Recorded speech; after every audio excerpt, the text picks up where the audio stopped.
I wake up to the taste of copper and the blinding glare of fluorescent hospital lights. My body feels like it has been crushed in a vice. A monitor beside my head beeps with a frantic, erratic rhythm, matching the sharp, stabbing pain in my chest. I try to move my right leg and a scream tears out of my throat. The pain is absolute and terrifying. A nurse rushes to my side, placing a firm hand on my shoulder, telling me not to move. She tells me I have survived a severe collision. A drunk driver ran a red light and T-boned my SUV at 60 miles an hour. My femur is shattered in 3 places and I have 3 cracked ribs. But the physical agony means absolutely nothing compared to the sound echoing from the pediatric observation bay just down the hall. It is the panicked, terrified crying of my 8-week-old son, Trey. I fight against the nurses trying to hold me down. I demand to see my baby. The attending physician steps into my line of sight and explains that Trey is miraculously unharmed thanks to the reinforced car seat I bought, but they need to keep him under observation. The doctor then delivers the news that drops my stomach into freefall. I need emergency orthopedic surgery immediately to save my leg and prevent a deadly fat embolism. I am going to be under general anesthesia for hours and then incapacitated in recovery. I cannot hold my son. I cannot feed him. I need someone to take him right now. I am 35 years old. I am a certified public accountant and the founder of a highly successful boutique wealth management firm. I spend my days advising millionaires securing assets and managing complex portfolios. I have built a fortress of financial security around myself and my son, but lying in this hospital bed bleeding through my clothes, I am completely powerless. I need my family. I ask the nurse to find my phone and my belongings. My hands shake violently as I swipe my blood-stained thumb across the screen to dial my parents, Reginald and Brenda. They do not answer the first time, or the second. On the 4th try, my mother finally picks up. I can hear the clinking of crystal glasses and soft jazz music in the background. I choke out the words explaining the crash, the shattered bone, the surgery, and the fact that Trey is alone and crying in the pediatric ward. I beg them to come to the hospital. My mother sighs heavily, expressing extreme inconvenience, but says they will be there. The next 45 minutes are the longest of my entire life. I listen to my newborn son crying down the hall while orderlies prep my leg for the operating room. I stare at the heavy double doors of the trauma unit, waiting for my parents to rush through with worried faces and open arms. When the doors finally swing open, the sight of them makes the breath freeze in my lungs. Reginald and Brenda do not look panicked. They are not rushing. They stroll into the emergency room, looking like they just stepped out of a luxury lifestyle magazine. My father is wearing a custom-tailored black tuxedo with a silk bow tie. My mother is draped in a floor-length emerald green evening gown, her hair professionally styled, and her wrists glittering with a diamond tennis bracelet. They look around the chaotic, blood-stained emergency room with expressions of utter distaste. They walk over and stand at the foot of my bed. They maintain a careful distance, making sure my blood does not somehow ruin their expensive fabrics. They do not even glance toward the pediatric bay where their only grandson is wailing. I look at them through a haze of pain and medication. I tell them I am being wheeled into surgery in 20 minutes. I plead with them to please just take Trey home for 3 days. Just 3 days until I can navigate a wheelchair and hire full-time help. I tell them everything I have in the house is ready for him. Brenda looks down at me and physically recoils, taking a step back. She smooths her silk skirt with a manicured hand. "Take him," she asks, her tone dripping with disbelief and annoyance. "Kendra, we have the country club charity gala tonight. We are seated at the chairman table. We cannot miss this event to babysit." I stare at the woman who gave birth to me, completely unable to comprehend the words coming out of her mouth. I tell her I was nearly killed. I tell her my leg is in pieces and my baby is alone. Brenda rolls her eyes and lets out a long, dramatic sigh. Besides, she adds, "Your sister Jada is on a Caribbean cruise with Connor right now. Your sister never has these chaotic emergencies. She planned her life properly. You chose to be a single mother, Kendra. You need to figure it out." Reginald checks his gold Rolex. He taps his polished leather shoe against the linoleum floor. "We really need to get going, Brenda," he says, adjusting his cuffs. "The valet is keeping the engine running." My father looks at me lying broken on a hospital stretcher. "Good luck with the surgery, Kendra," he says casually. "Call us next week when things settle down." Without another word, my parents turn their backs on me. I watch the emerald green fabric of my mother gown sweep across the hospital floor as they walk out the double doors. They leave me bleeding. They leave my 8-week-old son crying in a plastic hospital crib. They leave to go drink champagne. I do not cry. Crying is a luxury for people who have a safety net, and I just learned that I have absolutely nothing but myself. The cold, hard reality settles over me, instantly freezing out the panic. I am a wealth manager. I solve impossible problems for a living. I wipe my face and demand my phone from the nurse again. I open my contacts and bypass every useless relative in my directory. I call the elite private concierge service I retain for my high net worth clients. I explain my situation strictly and professionally. Money is no object. Within 10 minutes, the agency secures Imani. She is a top-tier registered pediatric nurse with impeccable credentials. She is dispatched immediately to the hospital. I pay the massive premium upfront using my corporate account. Next, I demand the hospital administration upgrade me to their VIP family recovery suite. I arrange for Imani to have full clearance to stay in the adjoining room with Trey, ensuring he will never leave my sight or her expert care. 20 minutes later, Imani arrives. She is calm, professional, and radiates capability. I watch as she gently lifts Trey from the hospital bassinet, soothing his cries within seconds. A profound sense of relief washes over me. My son is safe. He is protected. I handled it. The anesthesiologist steps into the room and tells me it is time. I have about 5 minutes before the medication puts me under. I nod and ask for one final minute with my phone. I open my secure banking application. For 5 years, I have been the silent, invisible bankroll for my parents' carefully curated high society lifestyle.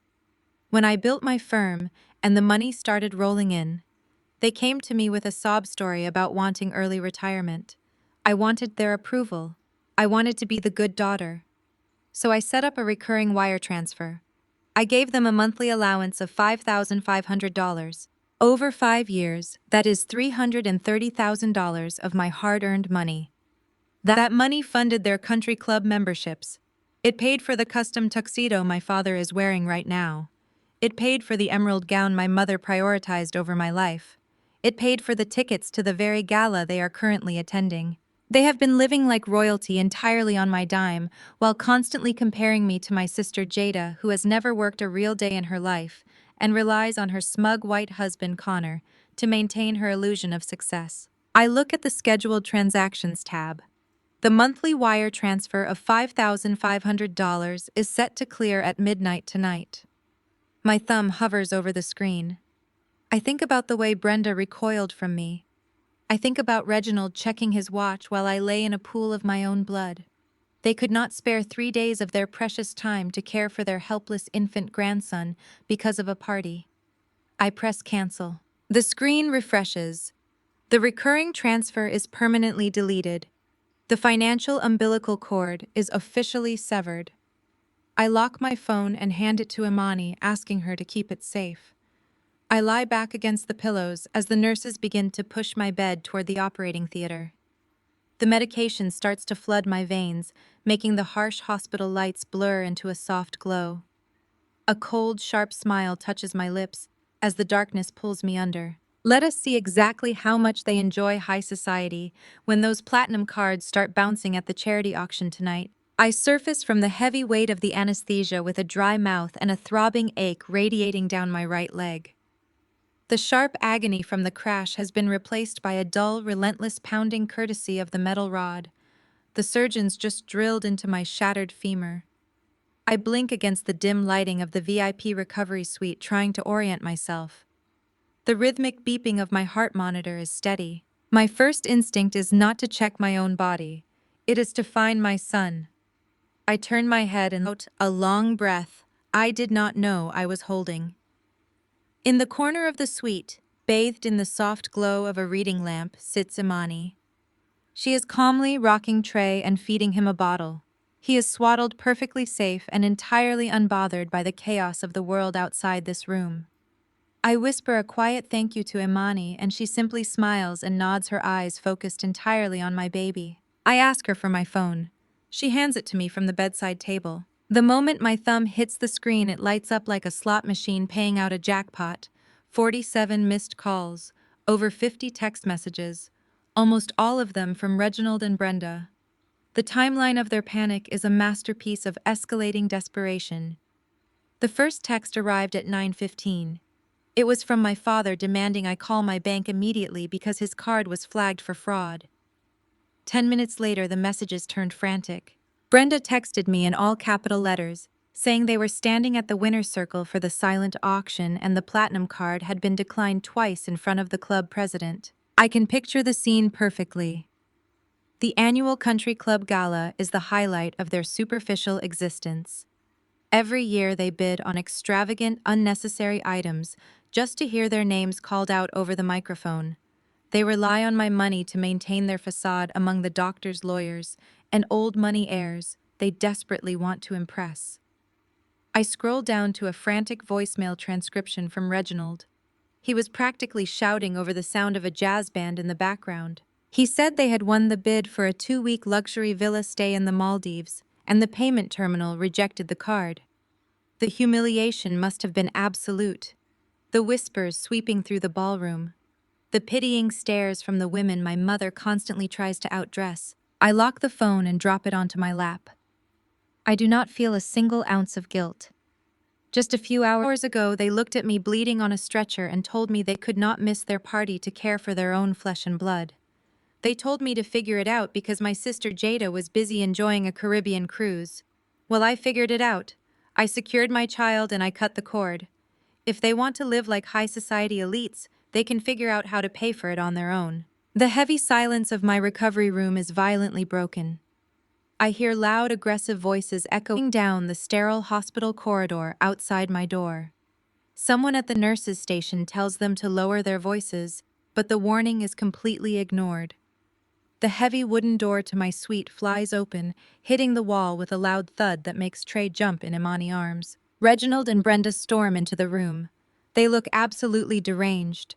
The pristine elegance they paraded into the emergency room hours ago is completely gone. Reginald has ripped his silk bow tie loose, and his custom tuxedo jacket is wrinkled. Brenda looks even worse. The flawless updo she spent hundreds of dollars on is frizzing at the edges, and her emerald green evening gown looks disheveled. Their faces are flushed bright red with pure, unadulterated rage. They do not ask how the surgery went. They do not ask if my leg was successfully reconstructed. They do not even glance into the corner of the room where their 8-week-old grandson is resting. Reginald marches straight up to the side of my hospital bed. He reaches into his jacket pocket, pulls out the platinum credit card, and slams it down onto my plastic tray table. The plastic clatters loudly against the surface. He leans over me, his face twisted in anger, demanding to know what kind of sick joke I am playing.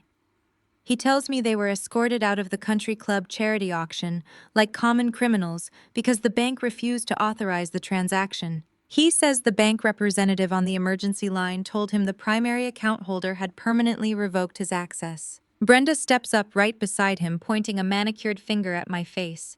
She is practically vibrating with fury. She screams that they were humiliated in front of the entire board of directors. She says her friends watched her card get declined 3 separate times, and the club manager had to ask them to step aside to let the real donors pay. She demands that I pick up my phone right this instant, call my wealth management firm, and fix this terrible error before they are permanently ruined in their social circle. I do not flinch. I do not shrink back into my pillows. I look at the declined credit card sitting uselessly on my tray table, and then I look my parents dead in the eye. There is no error, I say, my voice calm, steady, and carrying through the room like shattered glass. I canceled the transfer. I closed the accounts. You no longer have access to a single dime of my money. Reginald stares at me as if I have just started speaking a foreign language. He demands to know what I mean. He reminds me of the agreement we had about their early retirement funding. He actually tries to use the word agreement as if extracting $330,000 from your daughter over 5 years is a legitimate business contract. I push myself up slightly, ignoring the burning pain in my ribs. I tell him the agreement died the second they turned their backs on my son. You could not afford to give my 8-week-old baby 3 days of your precious time while I was being sliced open in an operating room. So I can no longer afford to give you $66,000 a year to fund a lifestyle you did not earn. Brenda gasps, placing a hand over her chest, as if she is the one who has been physically assaulted. She raises her voice again, screaming that I am an ungrateful child. She says I owe them for putting a roof over my head and raising me. She claims they sacrificed everything for my success, and this is how I repay my own flesh and blood. I cut her off immediately. I tell her not to dare speak to me about sacrifice. I remind her of the exact date 12 years ago when I went to the bank to pay my college tuition only to find my entire savings account drained. I remind her that she took every cent of my college fund to pay the lease on Jada failed luxury boutique. I had to take out massive student loans and work night shifts at a corporate accounting firm just to graduate, while Jada ran her business into the ground within 6 months.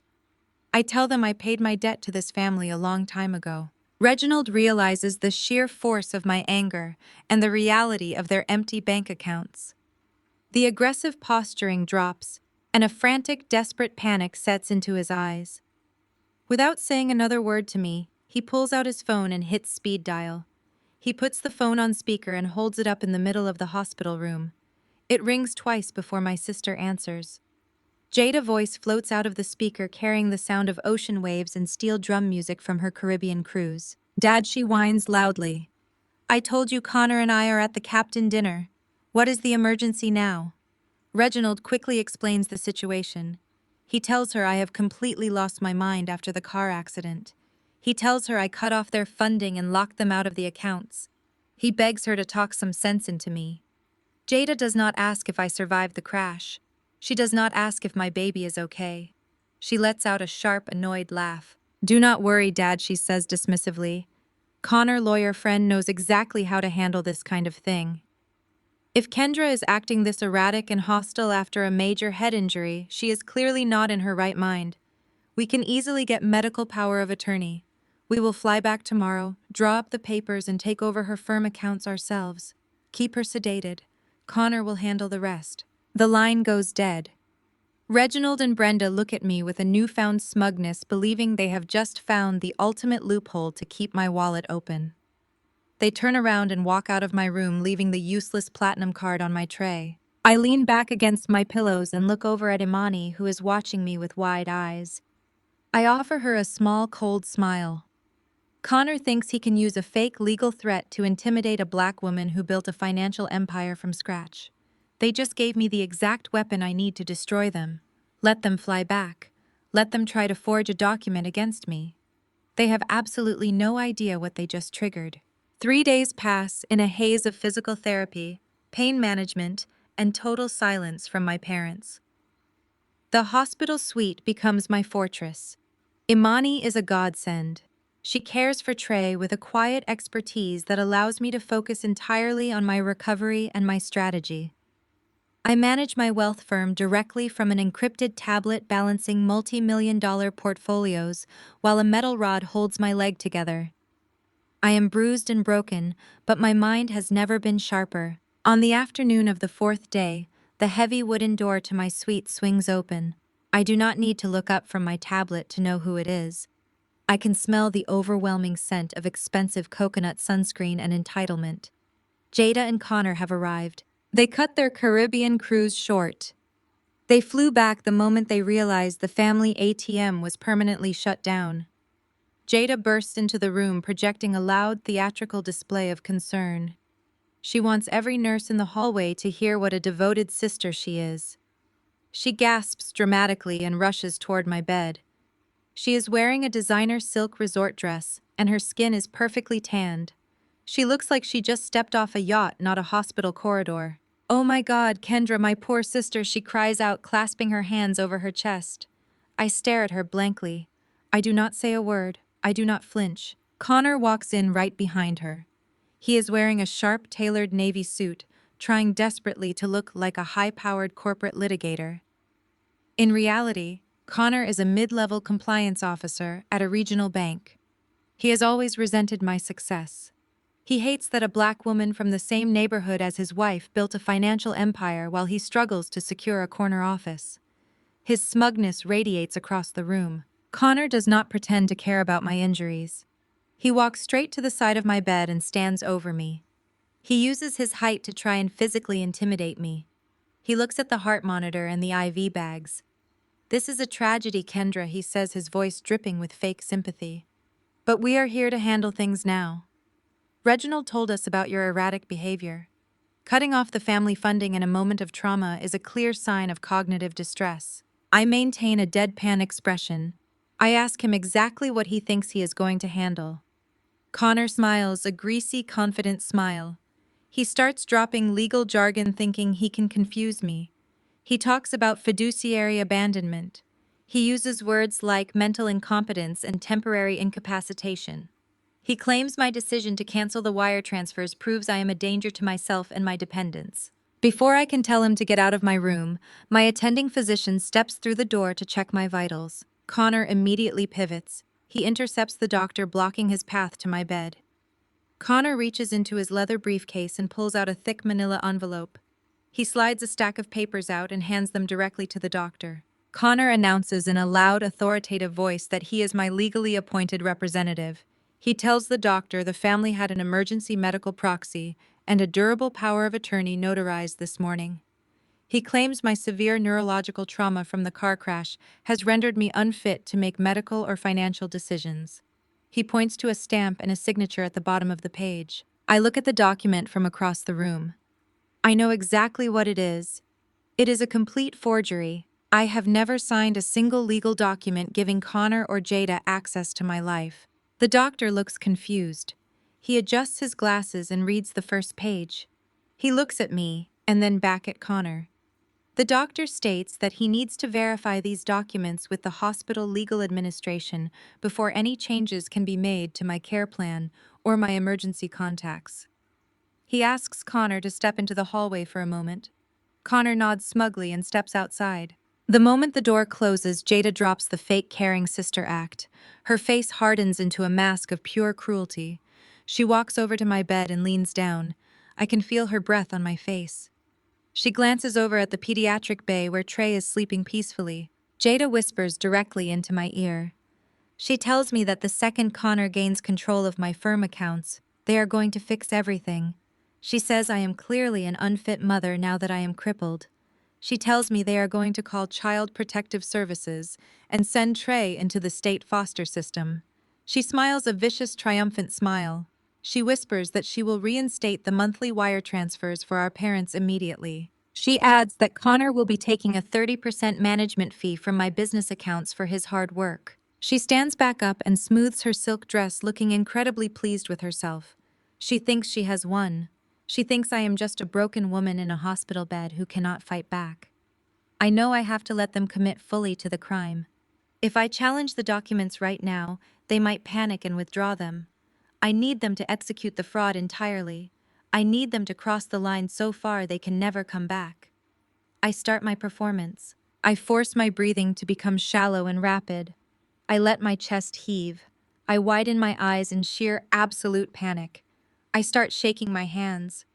The heart monitor attached to my chest instantly registers the change. It starts beeping frantically.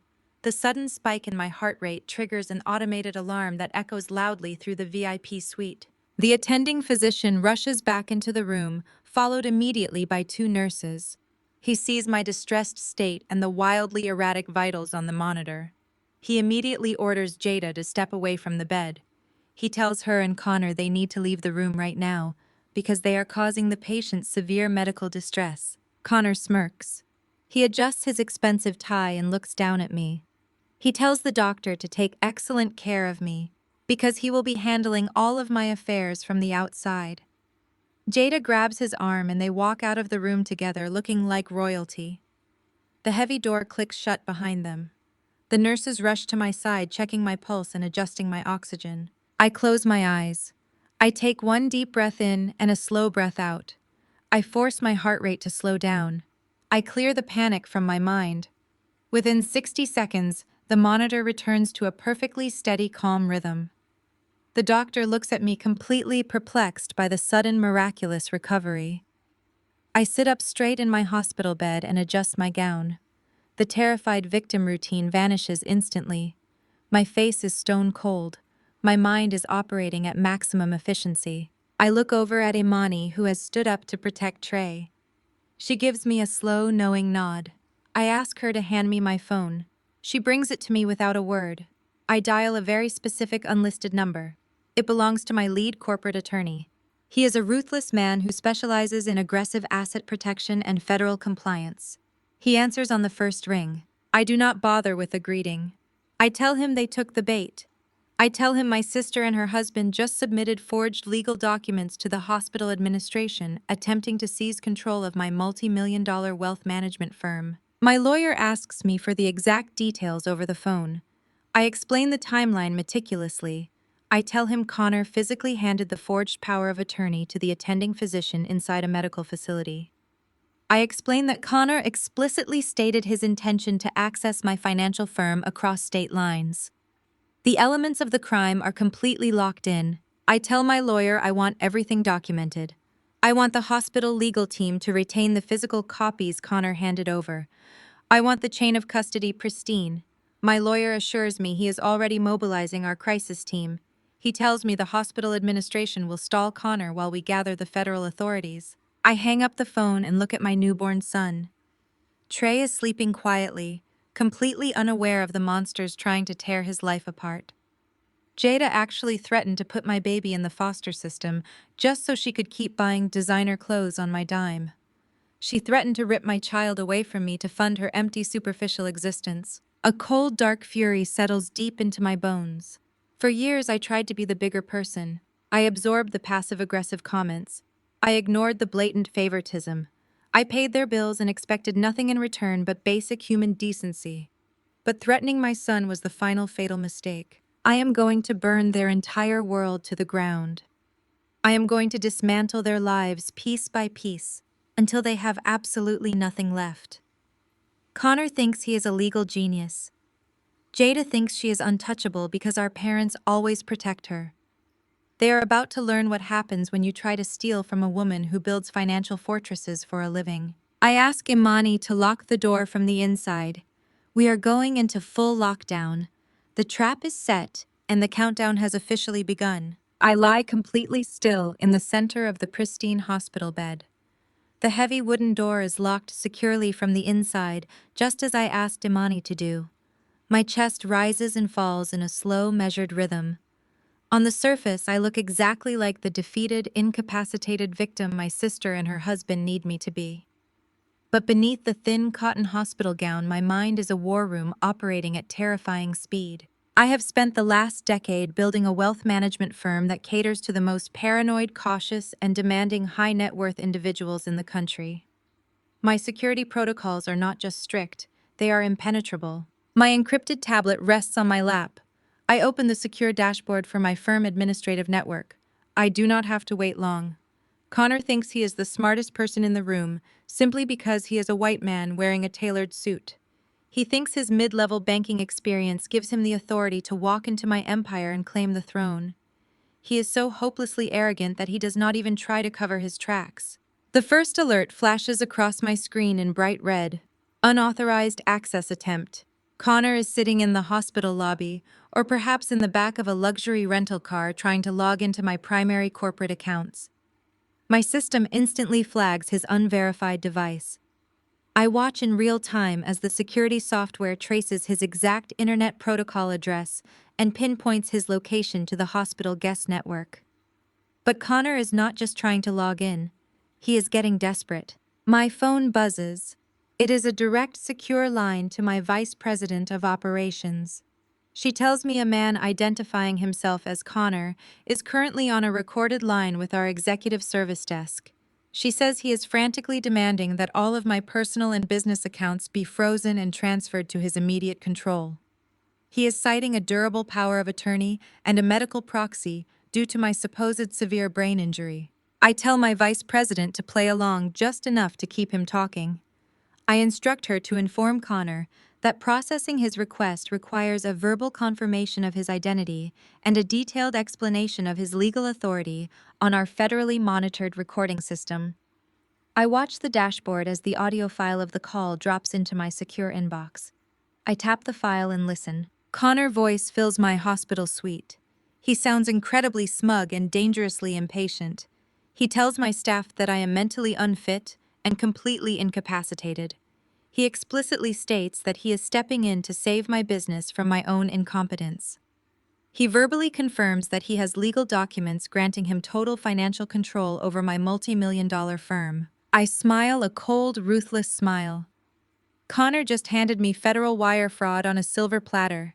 He used an electronic communication device to cross state lines and attempt to illegally seize corporate assets. The crime is perfectly documented, permanently recorded, and locked behind military-grade encryption. But I am not finished. I do not just want to build a case. I want to build an inescapable fortress of evidence that will bury all of them so deep they will never see the sun again. I switch lines and contact my corporate attorney. I tell him we have the audio confession for the financial fraud, but I need the physical proof of the medical forgery. I need to know exactly how Connor and Jada managed to get a fake document past the hospital rigorous legal administration. My attorney is already 10 steps ahead. He tells me he just finished coordinating with the hospital chief of security and the head of their legal department. Because my attorney flagged the documents as a potential federal crime, the hospital initiated an immediate internal investigation.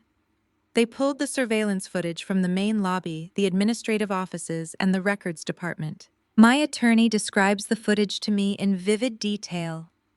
He says the cameras caught Jada and Connor approaching a junior records clerk near the emergency ward. The footage clearly shows Jada leaning over the desk, batting her eyelashes and acting distressed, while Connor slides a thick white envelope across the counter. The clerk opens the envelope and the cameras capture a thick stack of $100 bills. In exchange for the cash, the clerk bypasses the standard legal verification process and manually attaches the forged medical proxy directly into my official electronic health record. It is textbook bribery and conspiracy to commit medical fraud. My attorney tells me the hospital administration has already fired the clerk and turned the unedited security footage over to the Federal Bureau of Investigation. The chain of custody is absolute. There is no defense. There is no plea deal that can save them from the reality of what they have done. I rest my head back against the pillows. The trap has snapped shut on my sister and her husband, but my parents are still roaming free. Reginald and Brenda have spent my entire life enabling Jada. They funded her failures, they celebrated her mediocrity, and they demanded I pay the bill. They are the architects of this toxic dynamic, and I refuse to let them walk away unpunished. As if on cue, there is a soft, rapid knocking at my door. Imani checks the security monitor and tells me it is my parents. I instruct her to unlock the door and let them in. I quickly open the voice recording application on my phone, hit start, and slide the device under the edge of my blanket. Reginald and Brenda creep into the room. They are no longer wearing their country club attire. They look exhausted, nervous, and stripped of their usual arrogance. They approach my bed with cautious, hesitant steps, playing the role of concerned parents. They think the aggressive approach failed, so now they are pivoting to manipulation. Brenda speaks first. Her voice is soft, dripping with fake maternal affection. She tells me they have been so worried about my stress levels. She says the accident clearly took a massive toll on my emotional well-being, and they just want to see their family put back together. Reginald chimes in, playing the voice of reason. He says they spoke with Connor and Jada. He suggests that maybe fighting the power of attorney is a bad idea. He tells me I need to focus on healing my shattered leg and taking care of little Trey. He says Connor is a professional banker, and he can easily manage my firm for a few months until I am back on my feet. I look at them, keeping my expression perfectly blank. I ask them directly if they know the legal documents Connor submitted are entirely fake. I ask them if they realize Connor forged my signature to steal my money. Brenda lets out a long, dramatic sigh. She steps closer to the bed and lowers her voice to a conspiratorial whisper. She tells me that of course they know Connor faked the signature.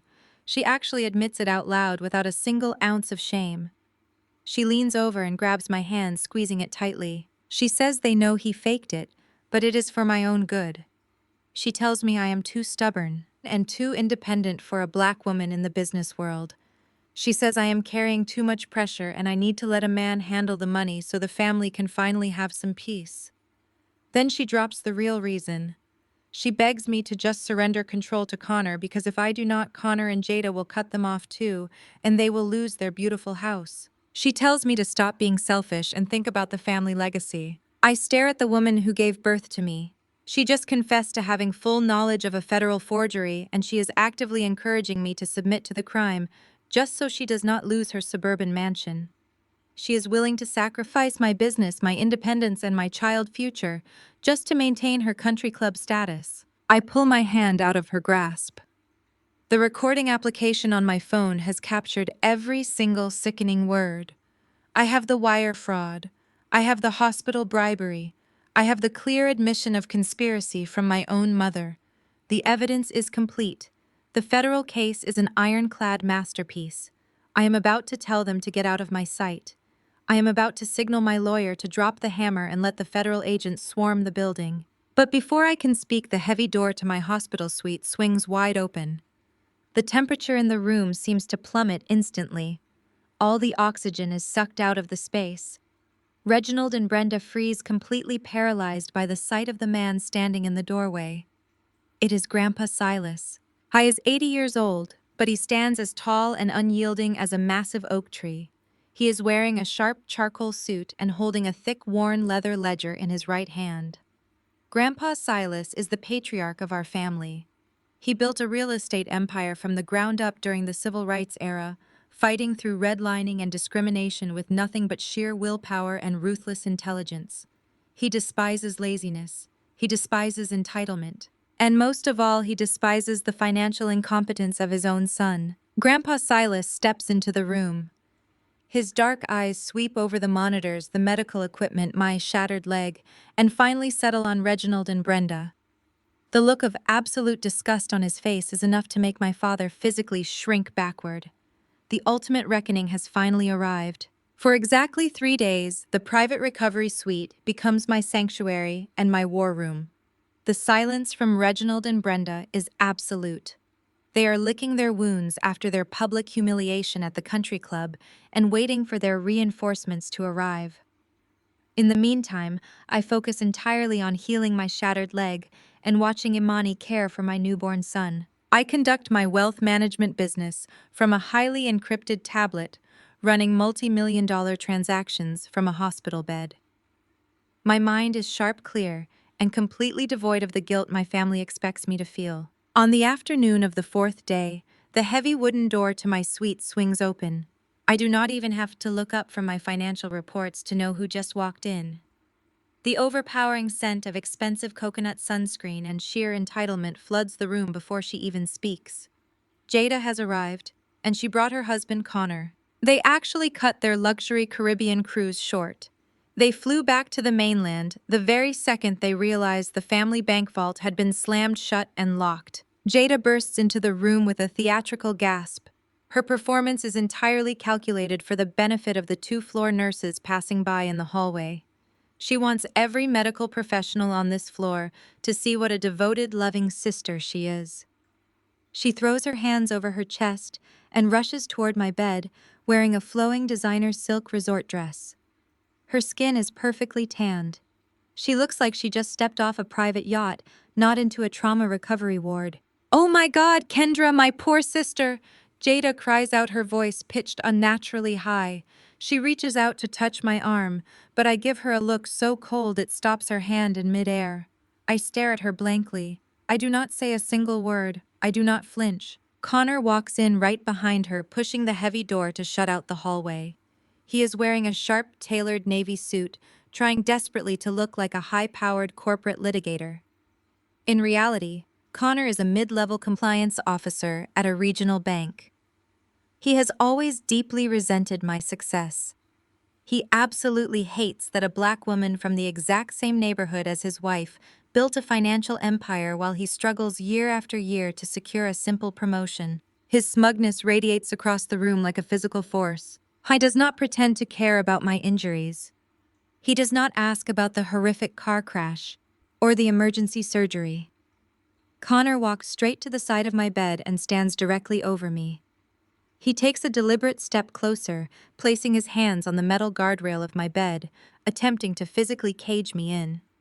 He uses his height to try and intimidate me, looking down at my bruised face, the heart monitor, and the intravenous bags dripping fluid into my arm. "This is a terrible tragedy, Kendra," he says, his voice dripping with thick, fake sympathy. "But we are here to handle things now. Reginald told us about your erratic behavior over the phone. Cutting off the family funding in a moment of severe physical trauma is a clear sign of cognitive distress." I maintain a completely deadpan expression. I look up at him and ask exactly what he thinks he is going to handle. Connor smiles, a greasy, confident smile. He unbuttons his suit jacket and rests his hands on his hips. He starts dropping legal jargon, thinking he can confuse and overwhelm me. He talks about fiduciary abandonment. He uses heavy loaded phrases like mental incompetence and temporary incapacitation. He claims my sudden decision to cancel the wire transfers to our parents proves beyond a shadow of a doubt that I am a danger to myself and my financial dependence. "You are not thinking clearly," he says, using that slow, condescending tone reserved for talking down to someone you believe is beneath you. "The trauma of the accident has obviously impaired your judgment. You are lashing out at the people who love you most. Your business cannot survive with an incapacitated chief executive at the helm, and your clients deserve stability. I am stepping in to provide that stability." I let his words hang in the quiet air of the hospital room. I look from Connor to Jada. My sister has walked over to the window, looking out at the city skyline. She has her arms crossed over her chest, looking incredibly pleased with herself. She thinks they have me cornered. She thinks I am just a broken woman trapped in a bed, unable to fight back against the overwhelming presence of a man who speaks in legal threats. "You are a compliance officer at a retail bank, Connor." I say, my voice perfectly level and devoid of any emotion. "You do not have the clearance, the expertise, or the legal authority to even look at the lobby directory of my wealth management firm, let alone manage my client portfolios." Connor's jaw tightens. A flash of genuine anger crosses his face, breaking through his smug facade. He hates being reminded of his actual professional standing. He steps half a pace closer to the bed, looming over me. "That is where you are wrong, Kendra," he says, his tone dropping into a low warning. "You are currently strapped to a bed, recovering from major orthopedic surgery and heavily medicated. Your parents have already testified to your hostile and erratic behavior. We are family, and the law allows family to step in when a patient suffers a severe break from reality." Jada chimes in, her voice returning to its normal vicious pitch now that the nurses are out of earshot. "Do not fight this, Kendra," she says, rolling her eyes. "You always have to make everything so difficult. Mom and Dad are terrified of losing their house because you decided to throw a temper tantrum. Connor is just doing what needs to be done to protect the family assets. You should be thanking him for stepping up while you are crippled." The audacity is almost breathtaking. They are standing in my recovery room, calling my hard-earned money family assets. They are using my physical injuries as an excuse to launch a hostile takeover of my entire life. Jada talks about my multi-million-dollar firm as if it were a community piggy bank that belongs to her simply by blood association. I turn my head slightly to check on Trey. Imani is sitting quietly in the corner of the suite, holding my sleeping son. She is watching the exchange with sharp, vigilant eyes, but she follows my previous instructions to remain completely silent and observant. She knows her only job is to protect the baby from the toxicity filling the room. I look back at my brother-in-law. I ask Connor how exactly he plans to seize control of my company when every single account requires biometric authentication and dual signature authorization from my executive board. Connor smiles again, reaching into his expensive leather briefcase. He tells me that the law has provisions for extreme medical emergencies. He says that when a primary shareholder is deemed neurologically compromised, a properly executed proxy overrides standard corporate protocols. He pulls out a thick manila envelope and taps it against the palm of his hand. "We are not asking for your permission, Kendra," he says, looking down his nose at me. "We already have the paperwork." I brought everything required to assume full temporary control of your firm, your personal accounts, and your medical decisions. You can either cooperate quietly, or we can have you declared legally unfit. Either way, I am leaving this hospital today with full access to your business. Hai is so hopelessly arrogant. He believes his white-collar intimidation tactics are an unstoppable force. He thinks because my parents bow down to him, I will simply surrender my empire to avoid a fight. He assumes that a woman lying in a hospital bed is a weak target incapable of launching a counteroffensive. He has absolutely no idea that every single word he just spoke is sealing his own fate. I do not raise my voice. I do not show an ounce of fear. I simply watch him holding the envelope, knowing that he is about to hand me the exact weapon I need to destroy him completely. For 3 solid days, my private recovery suite remains a quiet sanctuary. I spend the time healing my shattered leg and watching Imani expertly care for my newborn son. The silence from my parents is absolute. They are clearly licking their wounds after their very public humiliation at the country club charity auction and waiting for their reinforcements to arrive. Meanwhile, I conduct my wealth management business from a highly encrypted tablet running complex transactions right from my hospital bed.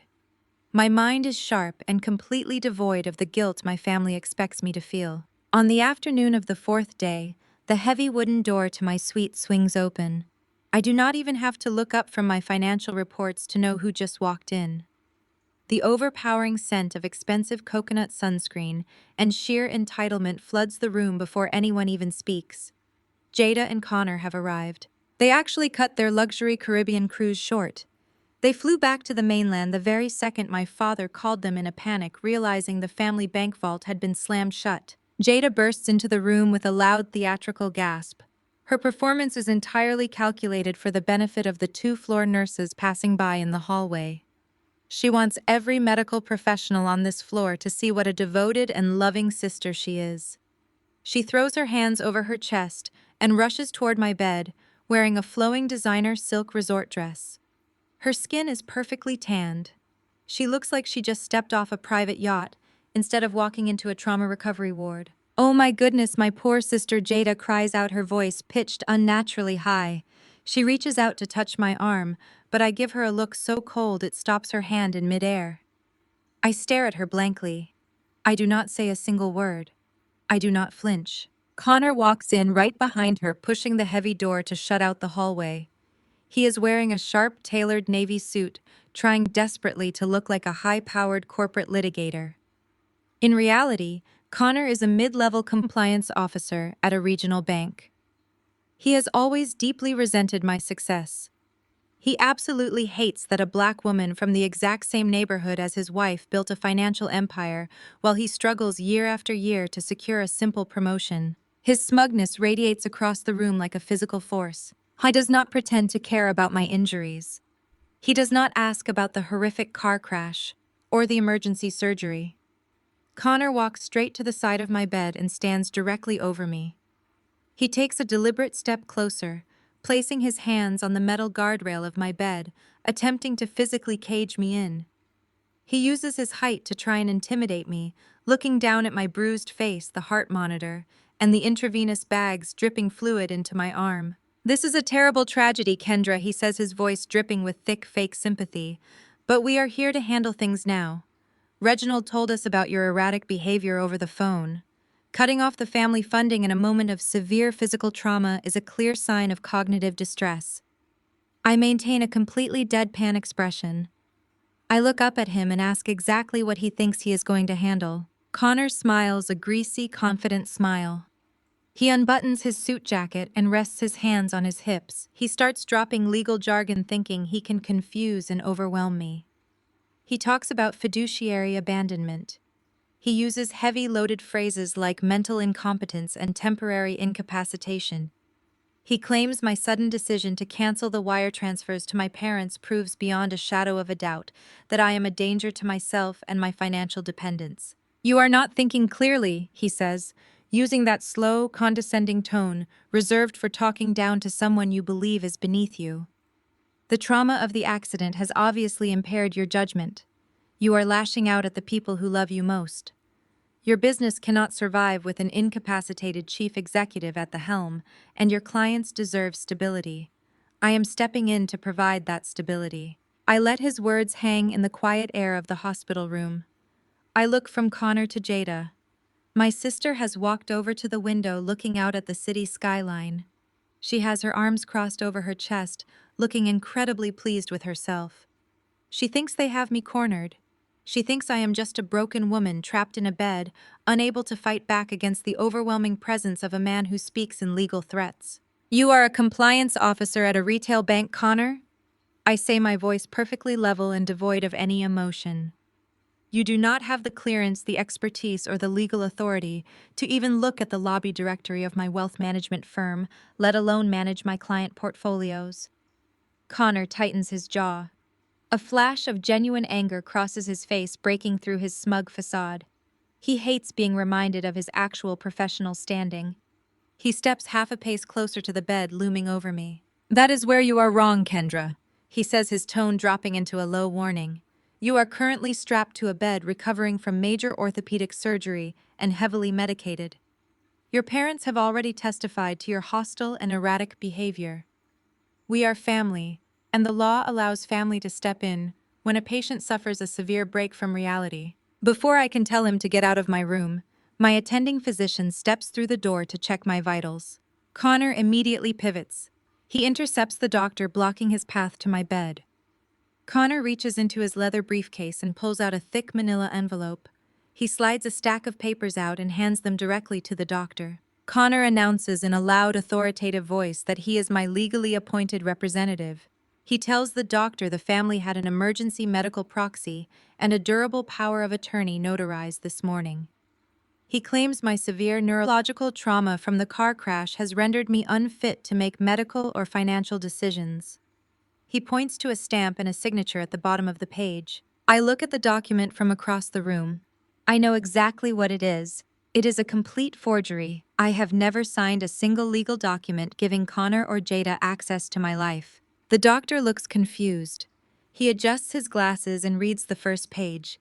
He looks at me and then back at Connor. The doctor states that he needs to verify these documents with the hospital legal administration before any changes can be made to my care plan or my emergency contacts. He asks Connor to step into the hallway for a moment to discuss the verification protocol. Connor nods smugly and steps outside. The moment the heavy door clicks shut, Jada drops the fake caring sister act. Her face hardens into a mask of pure cruelty. She walks over to my bed and leans down. I can feel her breath on my face. She glances over at the pediatric bay where little Trey is sleeping peacefully. Jada whispers directly into my ear. She tells me that the second Connor gains control of my firm accounts, they are going to fix everything. She says I am clearly an unfit mother, now that I am crippled in a hospital bed. She tells me they are going to call Child Protective Services and send Trey into the state foster system, so I can focus on my recovery. She smiles a vicious, triumphant smile. She whispers that she will reinstate the $5,500 monthly wire transfers for our parents immediately. She adds that Connor will be taking a hefty management fee from my business accounts for his hard work. She stands back up and smooths her silk dress, looking incredibly pleased with herself. She thinks she has won. She thinks I am just a broken woman in a hospital bed who cannot fight back. She assumes that a woman lying in pain is a weak target incapable of launching a counteroffensive. She has absolutely no idea that every single word she just whispered is sealing her own fate. I know I have a very narrow window of opportunity to make them commit fully to their crime. If I challenge the forged documents right now in front of them, they might panic, snatch the papers back, and claim it was all a terrible misunderstanding. I cannot allow that to happen. I need them to execute this fraud entirely. I need them to cross the legal line so far that they can never take a single step back. I need them feeling victorious, untouchable, and completely blind to the trap I have laid out for them. So I begin my performance. I force my breathing to become shallow and rapid. I let my chest heave violently beneath the thin cotton hospital gown. I widen my eyes in a display of sheer, absolute panic. I start shaking my hands, gripping the metal rails of the hospital bed, as if I am terrified of what they are going to do to me. The highly sensitive heart monitor attached to my chest instantly registers the sudden dramatic change in my physiology. It starts beeping frantically. The steady rhythmic sound turns into a rapid, high-pitched alarm that echoes loudly off the sterile walls of the recovery suite. I let out a choked gasp, acting as though the crushing weight of my sister threatening to take my child has completely broken my spirit. The heavy wooden door flies open immediately. The attending physician rushes back into the room, followed closely by two floor nurses. He sees my panicked, distressed state. He looks up at the monitors displaying my skyrocketing heart rate and my erratic blood pressure. His professional demeanor shifts into urgent action. He immediately turns to Jada and Connor. He tells them their presence is causing the patient severe medical distress and orders them to step out of the room right this second. Jada plays the innocent victim flawlessly. She places a manicured hand over her chest and widens her eyes, acting completely shocked. She tells the doctor she was just trying to comfort her injured sister and has no idea why I am reacting this way. She sighs loudly, playing the role of the exhausted, devoted family member dealing with an unstable relative. Connor does not even try to hide his satisfaction. He buttons his expensive navy suit jacket and wears a sickeningly victorious smile. He looks down at me one last time, savoring what he believes is his absolute dominance over my life. He turns to the attending physician and speaks in that same smug, authoritative tone. He tells the doctor to take excellent care of me because he will be handling all of my financial and medical affairs from the outside starting immediately. Jada grabs his arm and they walk out of the room together, holding their heads high like royalty. The heavy door clicks shut behind them, locking them out in the hallway. The instant the latch engages, the illusion completely dissolves. I stop shaking. I close my eyes and take one deep, measured breath in, followed by a slow, controlled breath out. I focus my mind and deliberately slow my heart rate. Within 60 seconds, the frantic, alarming beeps of the monitor settle back into a perfectly calm, steady rhythm. My blood pressure regulates. My breathing returns to normal. The two nurses stand beside my bed, looking completely confused by the sudden, miraculous recovery. They check the machines and adjust the wires, trying to see if the equipment malfunctioned. I sit up slightly, ignoring the dull ache in my shattered femur. I look at the doctor and tell him I am perfectly fine, but I request a moment of absolute privacy. The medical staff exchanges uncertain, nervous glances, but they respect my request and quietly exit the room, shutting the door behind them. I am left alone with Imani and my sleeping son. Imani is standing protectively by Trey in his bassinet. She saw the entire performance. She witnessed the cruel whispers and my calculated reaction. I look at her and give a slow, knowing nod. She understands exactly what I am doing. She knows her only job is to shield my baby from the toxicity that just polluted this room. She reaches into her bag and hands me my encrypted work phone without me even having to ask.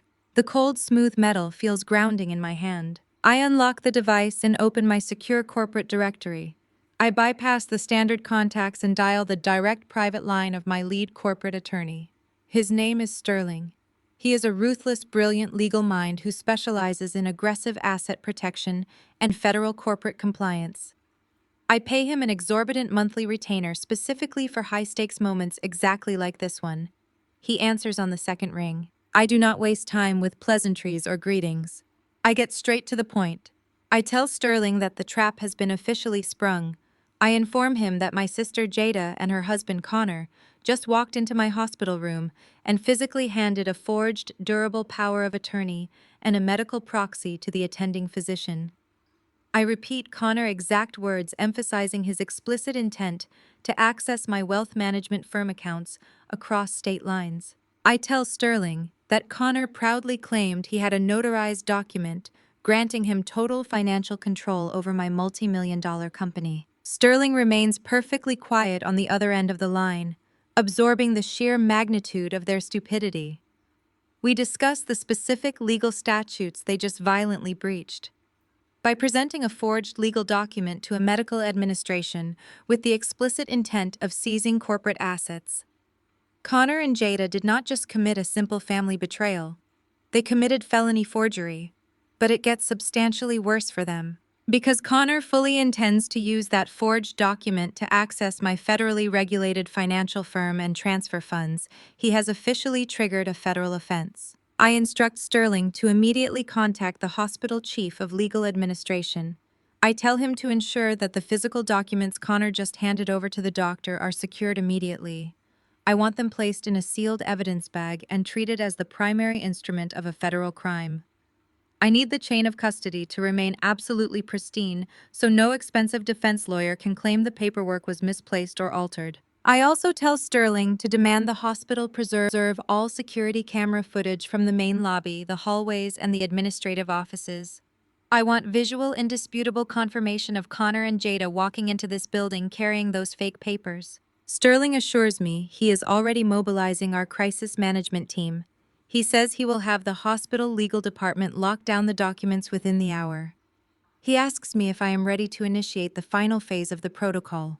I lower the phone slightly and look across the quiet room. Trey is sleeping peacefully, completely safe from the monsters who just threatened to throw him into the state foster system. Jada actually thought she could use my vulnerable newborn son as leverage to fund her designer lifestyle. She thought I would surrender my entire financial empire just to keep my baby out of the hands of Child Protective Services. She assumed that my love for my son would make me weak and compliant. She was horribly wrong. My love for my son is the exact reason I am going to burn her world to the ground. A dark, cold fury settles deep into my chest, but it is a highly controlled, calculating anger.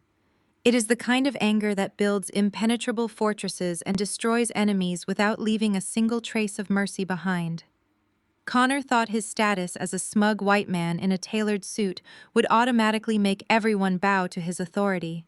I thought he could casually bulldoze a black woman's achievements and steal her legacy without facing a single consequence. I grip the phone tightly and bring it back to my ear. I tell Sterling they took the bait completely and unapologetically. I tell him to call the Federal Bureau of Investigation field office right now. I want federal agents involved. We have them dead to rights on felony forgery, attempted federal wire fraud, and conspiracy.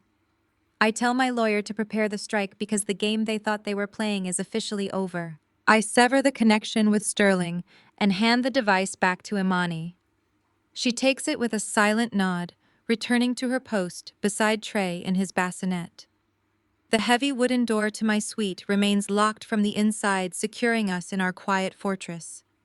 To anyone walking past this room, I am just another tragic victim of a horrific car crash, heavily medicated and incapable of defending myself. But beneath the thin cotton of this hospital gown, my mind is a war room operating at terrifying speed. I reach for the encrypted tablet resting on my bedside table. I have spent the last decade building a wealth management firm that caters to the most paranoid, cautious, and demanding high-net-worth individuals in the country. My security protocols are not just strict, they are absolute. They are designed to withstand coordinated cyber attacks from foreign entities. They are certainly not going to be breached by a mediocre retail bank compliance officer who thinks his tailored suit and unearned confidence make him invincible. I open the secure executive dashboard for my firm administrative network. I do not have to wait long. Connor is so hopelessly arrogant that he does not even attempt to mask his digital footprint. He truly believes his forged paperwork is an all-access pass to my empire. The very first alert flashes across my screen in bright crimson. Unauthorized access attempt. I watch the live log populate. Connor is sitting right downstairs in the hospital lobby connected to the public guest network. He is trying to force his way into my primary corporate holding accounts using my public email address and a string of guest passwords. My proprietary security software instantly flags his unverified device. It traces his exact internet protocol address and pinpoints his location right back to this building. It is almost insulting how easy he is making this. When his clumsy login attempts fail, the dashboard registers a new action. He is moving to his backup plan. A secure line rings on my encrypted tablet. It is Valerie, my vice president of operations. She is a razor-sharp woman who has been my right hand since I opened my first office. She knows my voice, she knows my schedule, and she knows my security protocols better than anyone else. Kendra, She says, her tone perfectly composed, but carrying an undercurrent of sharp alert. I have a man named Connor holding on line 3. He is claiming to be your brother-in-law. He is demanding immediate administrative control over all primary and secondary client portfolios. He says you have suffered a catastrophic brain injury, and he has a notarized durable power of attorney. I let out a low, humorless laugh. He is moving fast. Valerie, I say, keeping my voice low and steady, put him on the federally monitored recording system. Do not reject his request immediately. Play along just enough to make him feel powerful. Tell him that transferring executive control requires him to state his full legal name, his physical location, and the exact nature of the documents in his possession. Make him describe the forged medical proxy in his own words. Keep him talking until he hangs himself. Understood, she replies without missing a beat. I keep my eyes glued to the dashboard. 3 minutes later, an audio file drops directly into my secure executive inbox. It is the live recording of line 3. I tap the file and turn up the volume. Connor's voice fills the quiet space of my hospital suite. He sounds incredibly smug, dangerously impatient, and utterly oblivious to the trap closing around his throat. Listen to me, Valerie, he says, using that slow, condescending tone men like him reserve for women they believe are merely secretaries. I do not have time to jump through administrative hoops. Kendra was involved in a massive collision. She is currently strapped to a bed upstairs, completely incapacitated and mentally unfit to manage her own finances. I am her legally appointed representative. I am holding a notarized medical proxy and a durable power of attorney. I need you to freeze all outgoing transfers and hand over the master access codes to me right now before her business goes under. I listen as Valerie expertly handles him. Her voice is a masterclass in professional compliance, masking absolute digital entrapment. She asks him to confirm his location for the legal log. I am sitting in the lobby of the medical center, Connor replies, his frustration bleeding through the speaker. I just left her attending physician. I handed him the original copies. Now process the transfer, Valerie. We are talking about multi-million-dollar accounts. The family cannot risk Kendra making an erratic decision while her brain is swelling. He says it with such conviction. He truly believes he is the white knight stepping in to save my firm from my own incompetence. He verbally confirms his identity. He verbally confirms his possession of the fraudulent documents. He verbally confirms his explicit intent to seize control of federally regulated financial assets across state lines. I stop the recording. Connor just handed me a slam-dunk federal wire fraud case on a silver platter. He used an electronic communication device to cross state lines and attempt to illegally seize corporate assets. He did not just commit a simple family betrayal. The crime is now perfectly documented, permanently recorded, and locked behind military-grade encryption on my company servers. I look over at Trey. Imani is gently patting his back as he sleeps against her shoulder. Jada actually threatened to throw my beautiful, innocent son into the state foster system, just so she could keep buying designer shoes and funding my parents' country club memberships. She thought I would surrender my entire financial empire just to keep my baby out of the hands of Child Protective Services. She assumed that my love for my son would make me weak, pliable, and terrified. She severely miscalculated. My love for my son is the exact reason I am going to salt the earth they walk on. I open a direct messaging channel to Sterling. I attach the encrypted audio file of Connor demanding access to my accounts. I type a quick message. We have the wire fraud confession. It is locked in. Move to the next phase. Sterling replies less than 30 seconds later. The text is brief and lethal. Received. Coordinating with hospital security now. We are pulling the lobby footage. I lock the tablet and set it aside. I settle back into the pillows and let the pain medication do its work. The digital snare has caught them by the ankle.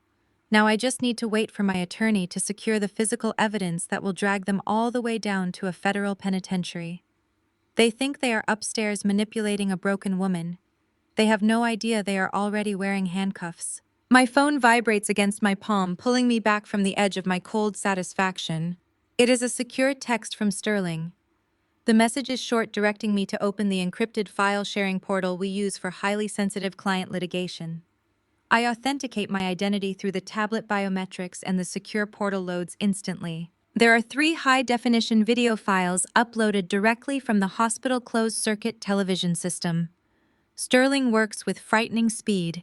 He has already bypassed the standard bureaucratic red tape by leveraging the hospital exposure to massive federal liability.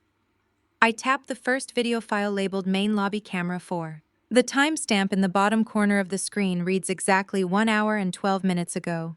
The main lobby is bustling with afternoon visitors and medical personnel. I watch the high-resolution feed as the heavy revolving glass doors spin open. Jada and Connor walk into the frame. They are walking shoulder to shoulder, moving with an aggressive, frantic energy that completely contradicts the grieving family act they just performed in my recovery room. Connor is clutching his expensive leather briefcase against his side like a shield. Jada is scanning the area, her eyes darting nervously toward the security guards stationed near the main entrance. They bypass the main visitor registration desk entirely. Instead, they navigate toward a secondary administrative wing that handles patient records and legal directives. I close the first file and open the second video labeled Records Corridor B. This camera angle provides a clear, unobstructed view of a junior records clerk sitting behind a thick glass partition. The name badge on his blue scrubs identifies him as an entry-level data entry technician. He looks bored, disengaged, and completely unaware that he is about to become an active accessory to a federal crime. Connor and Jada approach the glass partition. The audio on the security feed is muted, but their body language screams conspiracy. Connor leans heavily against the polished marble counter dominating the physical space. He is speaking quickly, aggressively, gesturing toward his briefcase. The clerk shakes his head, pointing to a laminated sign taped to the glass that clearly outlines the strict legal verification protocol for medical power of attorney documents. I watch my sister step forward. Jada places her hand on Connor's arm and then leans into the glass partition.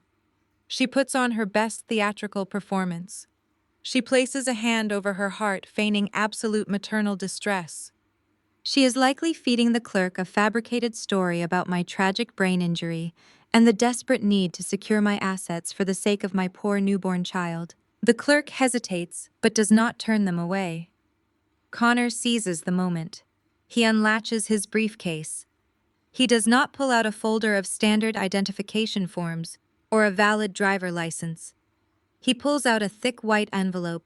He slides it across the counter, keeping his hand perfectly flat over the paper to conceal it from the hallway. The clerk glances nervously left and right. Connor pushes the envelope closer, tapping his index finger against the thick, unmistakable bulge of cash hidden inside. The clerk looks over his shoulder, checking the hallway one last time. Then he reaches out and slides the envelope off the counter, dropping it straight into his scrub pocket. The transaction is sealed. Connor immediately hands over the forged medical proxy and the fraudulent durable power of attorney. The clerk does not scan them into the legal verification queue. He does not call the hospital risk management officer. He logs directly into the primary electronic health record database and manually overrides the entire verification system. He scans the forged documents directly into my official medical file, attaching them as verified executive orders. The entire illicit exchange takes exactly 4 minutes. 4 minutes to bypass federal health privacy laws, commit medical fraud, and attempt to steal a lifetime of my hard-earned wealth. My secure phone rings again. Sterling is on the line, his voice tight with controlled professional adrenaline. He tells me he is sitting in the hospital chief legal counsel office right now. The hospital administration is in a state of absolute, unmitigated panic. They realize a member of their staff just facilitated a federal crime against a high-net-worth individual inside their facility. Sterling tells me the hospital legal team has already isolated the physical documents, the original forged papers. Connor handed to my attending physician have been confiscated and placed inside a tamper-proof forensic evidence bag. The chain of custody is completely pristine. I ask Sterling about the digital trail. He assures me the hospital information technology department has locked my entire medical record behind a maximum security firewall. The digital footprint of the clerk overriding the system has been permanently archived. The clerk himself was apprehended by hospital security 10 minutes ago. Sterling tells me the young man crumbled the second they confronted him, handing over the envelope containing $5,000 in crisp, untraceable cash. The hospital terminated his employment on the spot and detained him in a secure holding room for the authorities. I absorbed the information with absolute surgical precision. The compliance measures are perfect. Sterling confirms that the Federal Bureau of Investigation Field Office has officially opened a priority file. The combination of interstate wire fraud, bribery of a medical official, and felony forgery elevates this far beyond a simple domestic dispute. Federal agents are currently en route to the hospital. Sterling tells me they are staging in a private administrative boardroom on the ground floor, waiting for my signal to execute the arrests. There is no room for hesitation in my mind. As a certified public accountant and a wealth manager, I view this entire situation as a high-stakes audit of my family loyalty. They have failed spectacularly. Every transaction, every lie, every forged signature has been calculated, recorded, and filed away for their ultimate prosecution. I instruct Sterling to maintain the holding pattern. I tell him I want the federal agents in place, but I do not want them walking into my recovery suite just yet. The trap is perfectly set, but the net has not completely closed around the true architects of this disaster. Jada and Connor are merely the executioners. The real masterminds, the foundational rot of this entire toxic operation, are currently making their way up to my floor. Reginald and Brenda have spent 35 years cultivating this exact scenario. They raised Jada to believe she was intrinsically entitled to the fruits of my labor. They conditioned Connor to view my success as an unearned anomaly that he had a right to correct and control. They pushed the dominoes into place, and now they are coming upstairs to watch them fall. I need my parents in the room. I need them to explicitly endorse the fraud before the federal agents lock down the perimeter. If I allow the authorities to arrest Jada and Connor right now, Reginald and Brenda will simply play the victims. They will claim they had no idea their son-in-law was committing a crime. They will try to distance themselves from the fallout and continue living their superficial lives, pretending they are innocent bystanders. I refuse to give them that escape route.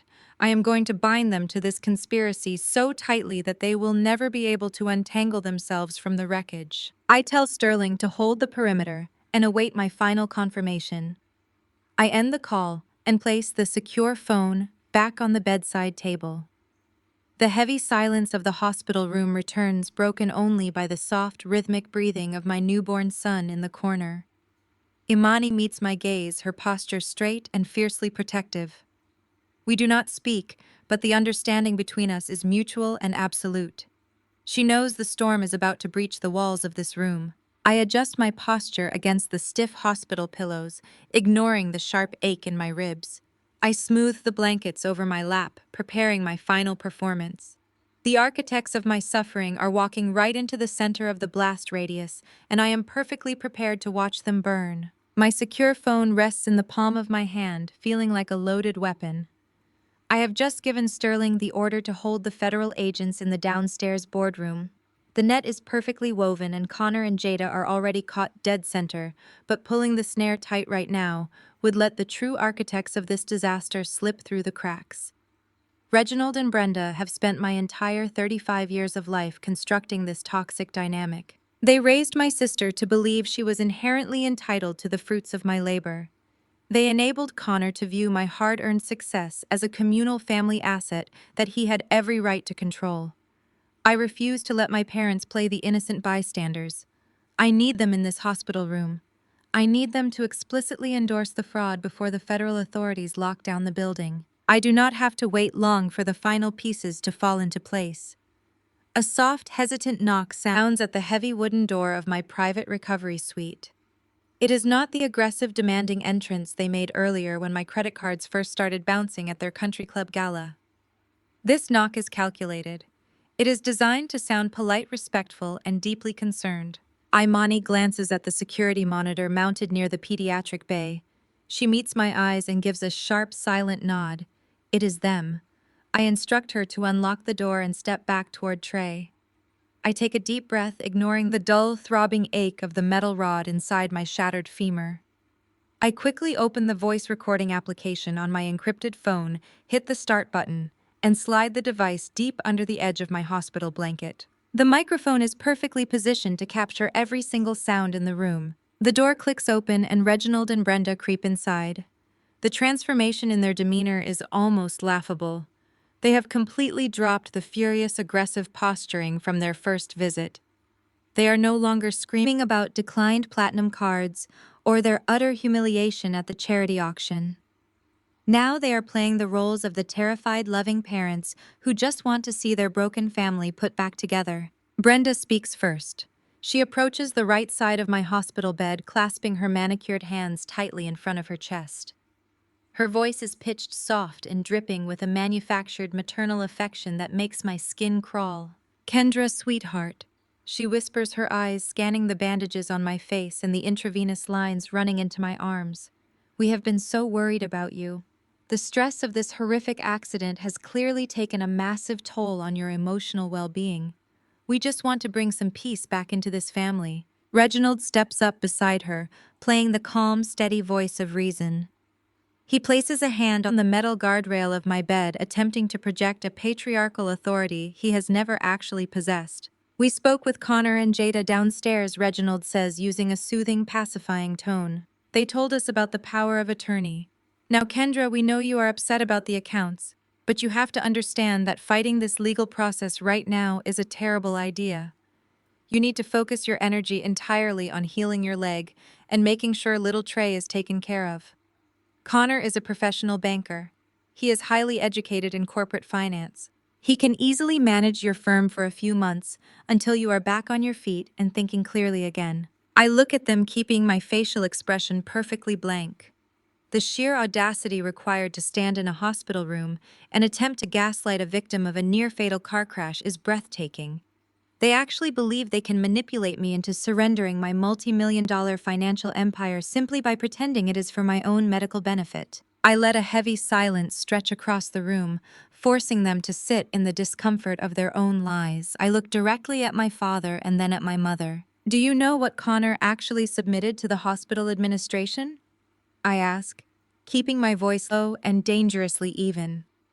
"Do you realize that the medical proxy and the durable power of attorney Connor handed to my attending physician are entirely fake? Do you understand that your son-in-law forged my signature to steal my money and take control of my business?" Reginald shifts his weight, uncomfortably refusing to meet my gaze. He looks down at his expensive polished shoes. But Brenda does not back down. The mask of the caring mother slips just a fraction, revealing the desperate, panicked woman underneath. She lets out a long, dramatic sigh of frustration. She steps closer to the bed and lowers her voice to a harsh, conspiratorial whisper. "Of course we know he faked the signature, Kendra." She hisses, the admission slipping out of her mouth without a single ounce of shame. "We know Connor handled the paperwork himself, but you have to understand that he did it for your own good. You are completely out of control." I stare at her, letting the absolute reality of her confession burn into the digital memory of the recording device hidden under my blanket. She knows. She has full knowledge of a federal forgery, and she is actively endorsing it. Brenda leans over the bed, her face inches from mine. The entitlement radiating from her pores is suffocating. "You are too stubborn and too independent for a black woman in the business world," she says, her voice trembling with a mixture of anger and desperation. "You carry too much pressure on your shoulders, and it makes you erratic. You need to let a man handle the money, so this family can finally have some stability. You cut off our wire transfers, Kendra. Do you have any idea what you did? The bank is threatening to foreclose on our house. We are going to lose our membership at the club. We are going to be ruined." She grabs my hand, trying to squeeze it, but I pull my fingers away from her grasp. She ignores the rejection and continues her frantic, self-centered rant. "We need you to just surrender control to Connor." She pleads, her true motives completely exposed. "If you fight him in court, Connor and Jada will cut us off entirely. We will lose the house. Stop being so incredibly selfish, Kendra. Let Connor manage the accounts so our lifestyle is protected. Do this for the family legacy." I look over at Reginald. I ask him if he agrees with his wife. I ask him if he is truly willing to watch his own daughter be defrauded and legally stripped of her rights, just so he can keep wearing custom tuxedos and playing golf with doctors and old money heirs. Reginald finally looks up. He does not show a shred of remorse. Your mother is right, Kendra. He says, his tone defensive and flat. You are not in your right mind. Connor is just doing what needs to be done to secure the assets. Let it go. I close my eyes for a fraction of a second. The puzzle is complete. The audio recording application on my phone has captured every single sickening word. I have the digital logs of Connor attempting to breach my corporate servers. I have the unedited hospital surveillance footage of Connor and Jada bribing a medical records clerk with $5,000 in cash. And now I have the clear, undeniable verbal admission of conspiracy from my own parents. The evidence is an ironclad masterpiece of federal prosecution. They have bound themselves to this crime so tightly that they will never be able to untangle their lives from the wreckage. I slowly slide my hand under the hospital blanket. My thumb finds the screen of my phone. I stop the recording and save the audio file directly to my secure cloud server. I open the messaging channel to Sterling. The federal agents are waiting in the ground floor boardroom. The trap is full. The perpetrators are all standing comfortably within the blast radius. All I have to do is send a one-word message to my attorney, and the Federal Bureau of Investigation will swarm this floor. I am completely ready. I am about to tell Reginald and Brenda exactly what I have done. I am about to watch the color drain from their arrogant faces as they realize they just confessed to aiding and abetting a federal felony on a recorded line. But before I can speak, the heavy wooden door to my recovery suite swings wide open. There is no polite knock. There is no hesitation. The door is shoved open with such force that it hits the rubber wall stopper with a loud, echoing crack. The temperature in this hospital room seems to plummet instantly. All the oxygen is violently sucked out of the space. Reginald and Brenda physically jump their heads, snapping toward the doorway. They freeze, completely paralyzed by the sight of the figure standing on the threshold. It is Grandpa Silas. He is 80 years old, but he stands as tall and unyielding as a massive oak tree. He is wearing a sharp, impeccably tailored charcoal suit. His posture is rigid, radiating an aura of absolute, unquestionable authority. In his large, weathered right hand, he holds a thick-bound leather ledger. Grandpa Silas is the undisputed patriarch of our family. He built a commercial real estate empire from the ground up during the civil rights era, fighting through systemic redlining and vicious discrimination with nothing but sheer willpower and ruthless intelligence. He despises laziness. He despises entitlement. And most of all, he utterly despises the financial incompetence of his own son. Grandpa Silas steps fully into the room. His dark eyes are like flint. They sweep over the sterile environment, taking in the beeping monitors, the medical equipment, my shattered leg suspended in traction, and finally they settle dead center on Reginald and Brenda. The look of absolute disgust on his face is enough to make my father physically shrink backward towards the wall. The quiet, calculating game I have been playing from this hospital bed is over.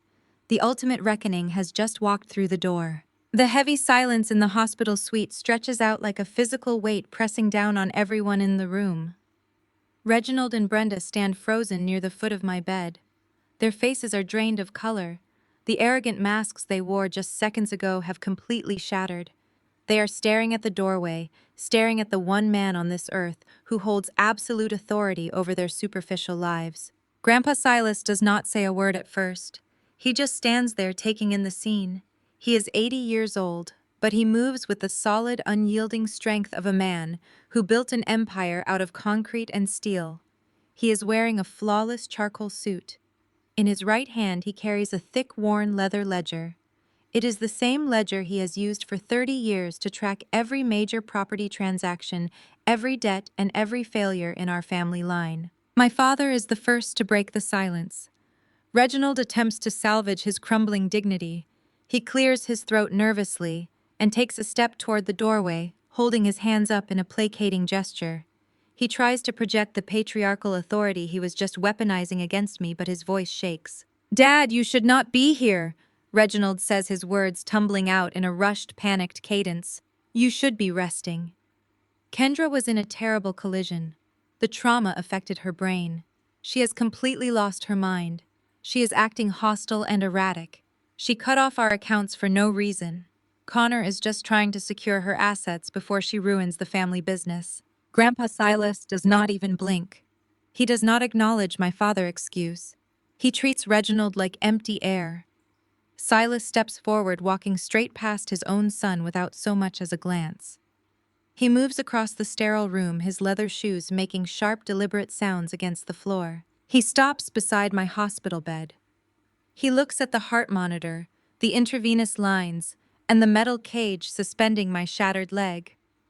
Then he turns his attention to the corner of the room. He looks at Imani, who is standing tall and protective over the bassinet. The hard, flinty edge in my grandfather's eyes softens for just a fraction of a second when he looks down at little Trey. He watches my newborn son breathing peacefully, completely isolated from the venom in this room. "Is the boy safe?" Silas asks, his deep, resonant voice filling the space.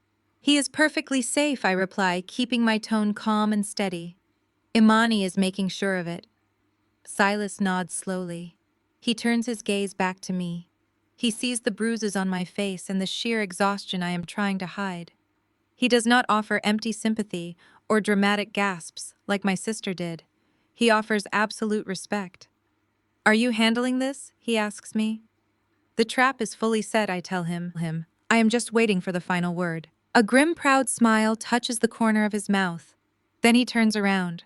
The warmth vanishes instantly. He faces the 4 people who came into this room intending to strip me of my life work and my child. Connor decides this is his moment to shine. He still fundamentally misunderstands the power dynamic in this room. He thinks because he is a white man in a tailored suit, he can talk his way out of this, using corporate jargon. He buttons his jacket, stands up straight, and takes a confident step forward. "Mr. Silas, I presume?" Connor says, extending a hand that my grandfather completely ignores. "I am Connor, your granddaughter, Jada husband. I am a compliance officer at the regional bank. I currently hold the durable power of attorney and medical proxy for Kendra. We are handling this internally to protect her wealth management firm from her current mental instability." Grandpa Silas looks at Connor. He looks at him the way a person looks at a cockroach crawling across a dining table.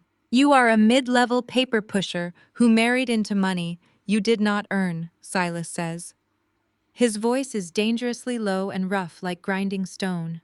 "You work in a glass cubicle, and you think that gives you the right to walk into a trauma ward and threaten a woman who builds financial fortresses. You are holding a forged piece of paper that is about to put you in a federal penitentiary, boy." Connor's smug expression falters. He drops his hand and takes a slight step back, his confidence cracking under the sheer weight of my grandfather's presence. Jada immediately jumps to her husband's defense. She rushes forward, placing her hands on her hips, falling back on the entitled, spoiled behavior that our parents have rewarded for 32 years. "Grandpa, you do not understand what is going on," Jada whines, her voice rising in pitch. "Kendra is being incredibly selfish. She cut off Mom and Dad without any warning. She canceled their wire transfers right in the middle of a charity gala. She is trying to leave them homeless and ruined. Connor is just stepping up because Kendra is too broken to do her job." Silas turns his dark, piercing gaze onto my sister. Jada shrinks back, instantly intimidated by the absolute lack of tolerance in his eyes. "You have been bleeding your sister dry since you were 16 years old," Silas tells her. "You stand in a hospital room wearing imported silk while she is wrapped in surgical bandages, and you dare speak to me about who is leaving who homeless. You have never worked a real day in your entire life, Jada. You ran your luxury boutique into the ground in 6 months and let your sister take out student loans to cover your debts. Do not open your mouth in my presence again." Brenda realizes the situation is spiraling completely out of their control. She tries to play the ultimate victim card. She steps up beside Reginald, pulling a tissue from her designer handbag and dabbing at her dry eyes. She forces her voice to tremble, attempting to manufacture the image of a heartbroken mother, just trying to keep her family intact. "Silas, please," Brenda begs, her voice quivering. "We are just trying to keep the family together. Kendra is under so much pressure. We know Connor took some legal liberties with the paperwork, but it is for her own good. She needs a man to manage the money so we do not lose our home. We are doing what is best for her." I watch from my bed as the final nail is driven into their coffin. Brenda just repeated her confession directly to the patriarch of the family. She just confirmed her full knowledge of the forgery and her active participation in the conspiracy. Grandpa Silas does not show an ounce of pity. He built commercial real estate blocks during a time when bankers would not even let him drink from the same water fountain. He fought for every single dollar to his name, and he has zero tolerance for people who steal what they did not build. He steps forward, closing the distance between himself and my parents. The sheer presence of the man is overwhelming. He looks at my father. Reginald is sweating. The collar of his custom tuxedo looks like a noose tightening around his neck. "I raised you to be a man," Reginald Silas says, his voice echoing with profound, absolute disappointment. "I gave you every opportunity. I paid for your education. I bought your first house. And what did you do with it? You spent your entire adult life parading around country clubs, pretending to be a self-made millionaire while secretly living off the allowance your daughter gave you." Reginald shakes his head frantically. "Dad, it is not like that," he pleads. "We had an agreement with Kendra. It was a financial arrangement." "It was extortion!" Silas corrects him sharply. "You used her desire for your approval to drain her bank accounts. You let her fund your superficial lifestyle while you constantly belittled her and praised the daughter who did absolutely nothing but consume. And the moment Kendra could not physically hand you a check, you walked into this hospital and tried to steal her entire company." Brenda lets out a dramatic sob, clutching Reginald's arm. "We just wanted to save our house," she cries out. "Kendra was going to let the bank take our home." Grandpa Silas shifts his weight. He lifts his right hand and looks at the thick bound leather ledger he has been carrying since he walked through the door. He runs his hand over the worn cover. The room falls completely silent. Even Connor and Jada are holding their breath, staring at the book. They all know what that ledger represents. It contains the true financial history of this family. It holds the secrets my parents have spent decades trying to hide from their elite social circle. Silas steps up to the side of my hospital bed. He looks at my parents and my sister with cold, calculating precision. They are waiting for him to save them. They are waiting for the patriarch to step in and force me to reinstate their luxurious lifestyle. They are about to learn that the patriarch is the one who handed me the match to burn it all down. Grandpa Silas moves with a slow, deliberate grace that commands absolute attention. He steps right up to the edge of my hospital bed. He lifts the thick, worn leather ledger high into the air and brings it down hard onto my plastic tray table. The heavy thud echoes through the sterile recovery suite like a gunshot. Brenda physically jumps backward, clutching my father's arm. Jada flinches, letting out a small, pathetic gasp. Connor just stares at the book, his arrogant posture finally beginning to crumble. Silas rests his large, weathered hands flat on top of the ledger. He does not open it right away. He lets the silence stretch, pulling the tension in the room so tight it feels like it might snap. When he finally speaks, his voice is low, rough, and filled with a lifetime of bitter disappointment. "I always knew you were useless," Reginald Silas says, his dark eyes boring directly into my father. "I knew you were vain. I knew you were weak. But until this week, I did not know you were a common criminal." Reginald's face turns a sickening shade of gray. He shakes his head frantically, holding his hands out in front of him. "Dad, please," he begs, his voice cracking. "You are misunderstanding the situation. Kendra was happy to help us. It was a mutual family arrangement. We never forced her to do anything." Silas flips the heavy leather cover of the ledger open. The pages inside are filled with meticulous handwritten columns detailing decades of commercial real estate transactions, corporate investments, and family financial history. He turns directly to a page marked with a red tab. $5,500. Silas reads aloud, his voice echoing off the hospital walls. "Every single month for the last 5 years. $330,000 in total. That is what your daughter paid to keep you breathing the rare air at your precious country club. She bought the custom tuxedo you are wearing right now. She paid for the emerald gown your wife is wearing. She funded your entire pathetic masquerade of success." Brenda lets out a shaky, desperate breath. She tries to step forward, plastering on a fake, pleading smile. "Silas, you have to understand," she says, her voice trembling. "We just needed a little help to maintain our social standing. Kendra has so much money. She runs a massive wealth management firm. She has millions. Sharing it with us was the least she could do after everything we provided for her growing up. Grandpa Silas turns his head slowly and looks at my mother. The sheer disgust in his expression makes Brenda instantly step back and cower behind my father. Provided for her. Silas repeats, his voice dropping an octave. Do you mean the college fund you drained to zero when she was 18 years old? Brenda gasps, her eyes darting nervously around the room. Jada suddenly looks extremely uncomfortable, shifting her weight and staring down at the hospital floor. Oh yes, I know all about that. Silas continues, tapping a thick finger against the open ledger. I know you marched into the bank and emptied Kendra's entire educational savings account just to pay the commercial lease on Jada Luxury Boutique. A boutique that went completely bankrupt in 6 months because your golden child refused to actually work for a living. You forced Kendra to take out massive high-interest student loans and work night shifts just to survive while you treated her sister like royalty. And now you stand in a hospital room demanding she surrender her life work to you. Jada crosses her arms defensively, trying to salvage her shattered ego. That was a long time ago, Grandpa, she whines. I was just trying to start a business. I did not mean to hurt Kendra. And Connor is just trying to help her business now. Silas lets out a short, harsh laugh that holds absolutely no humor. He looks at Connor, who is sweating visibly in his tailored navy suit. Connor realizes he is severely outmatched, but his ingrained arrogance prevents him from backing down completely. Sir Connor says, trying to inject a professional corporate tone into his shaking voice. With all due respect, this is a private family dispute about past grievances. My concern is the present. I have a notarized medical proxy and a durable power of attorney. I have a legal obligation to protect Kendra Firm from her current mental instability. Silas reaches into the back flap of the leather ledger. He pulls out a folded stack of crisp legal documents. He holds them up in the air, completely ignoring Connor's pathetic attempt to assert authority. You care about legal obligations, boy, Silas asks. Then let us talk about legal obligations. Let us talk about the roof over your head. Brenda lets out a sharp, panicked cry. She grabs Reginald's arm, shaking him. Reginald, tell him to stop, she pleads. Please do not do this right now. But Silas is merciless. He turns his full attention back to my parents.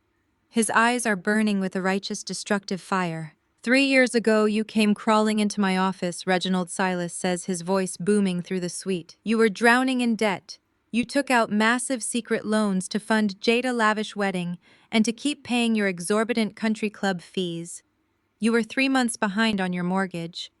The bank was 72 hours away from putting a public foreclosure notice on your front door. You begged me to bail you out so your elite friends would not find out you were completely broke. My father looks like he is going to vomit. He stares at the floor, unable to look at me, unable to look at his wife, and completely unable to look his father in the eye. I told you I would pay the bank.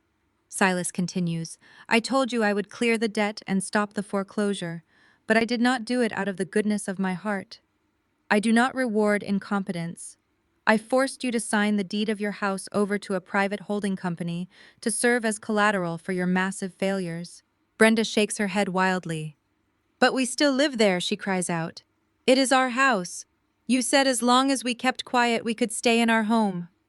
Silas slams his hand flat against the tray table, making everyone flinch again. You live in a house you do not own, Brenda. You are nothing but glorified squatters living on borrowed time. And you want to know the best part? Silas looks directly at me. A fierce, brilliant pride shines in his dark eyes. He looks back at my parents, holding up the legal documents. I did not put the house in my name. Silas reveals, his voice ringing with absolute finality. I knew you were bleeding Kendra dry. I knew you were forcing her to pay $5,500 a month just to earn a scrap of your fake affection.